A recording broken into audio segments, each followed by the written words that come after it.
The last speaker for this signing ceremony is the Academy Award Best Actor and the United Nations Messenger of Peace, Mr. Leonardo DiCaprio.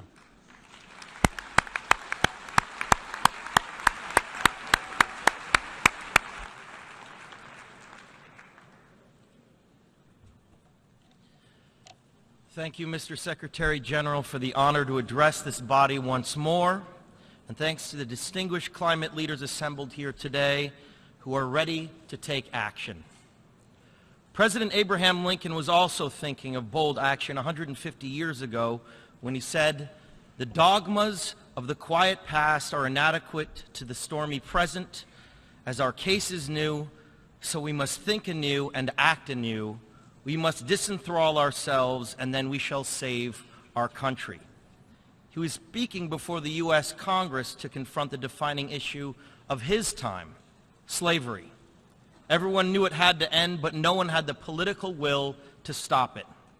Remarkably, his words ring as true today when applied to the defining crisis of our time, climate change. As a UN messenger of peace, I have traveled all over the world for the last 2 years documenting how this crisis is changing the natural balance of our planet. I have seen cities like Beijing choked by industrial pollution, ancient boreal forests in Canada that have been clear-cut, and rainforests in Indonesia that have been incinerated. In India, I met farmers whose crops have been literally washed away by historic flooding. In America, I have witnessed unprecedented droughts in California and sea level rise flooding the streets of Miami. In Greenland and in the Arctic, I was astonished to see that ancient glaciers are rapidly disappearing well ahead of scientific predictions. All that I have seen and learned on my journey has absolutely terrified me. There is no doubt in the world scientific community that this is a direct result of human activity and that the effects of climate change will become astronomically worse in the future. I do not need to tell you these statistics.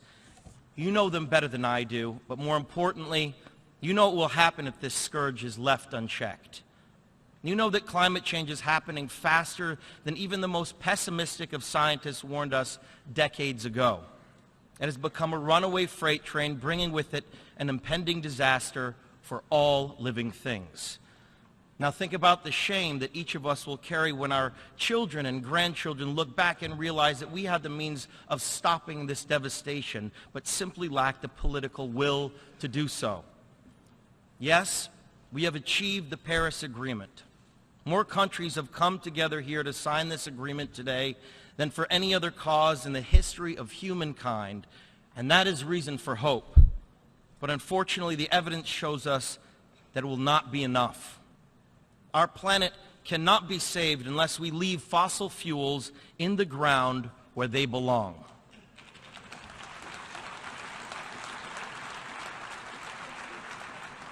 An upheaval, a massive change is required right now, one that leads to a new collective consciousness, a new collective evolution of the human race, inspired and enabled by a sense of urgency from all of you. We all know that reversing the course of climate change will not be easy, but the tools are in our hands if we apply them before it is too late. Renewable energy, fossil fuels, and putting a price on carbon pollution are beginning to turn the tide. This transition is not only the right thing for our world, but it also makes clear economic sense and is possible within our lifetime. But it is now upon you to do what great leaders have always done, to lead, to inspire, and empower, as President Lincoln did in his time. We can congratulate each other today, but it will mean absolutely nothing if you return to your countries and fail to push beyond the promises of this historic agreement. Now is the time for bold, unprecedented action. My friends, look at the delegates around you. It is time to ask each other, which side of history will you be on? As a citizen of our planet who has witnessed so much on this journey, I thank you all for everything you have done to lay the foundation of a solution to this crisis. But after 21 years of debates and conferences, it is time to declare no more talk, no more excuses, no more 10-year studies, No more allowing the fossil fuel companies to manipulate and dictate the science and policies that affect our future. This is the body that can do what is needed. All of you sitting in this very hall, the world is now watching. You will either be lauded by future generations or vilified by them. Lincoln's words still resonate to all of us here today. We will be remembered in spite of ourselves. The fiery trial through which we pass will light us down in honor or dishonor to the last generation. We shall nobly save or meanly lose the last best hope of earth. That is our charge now.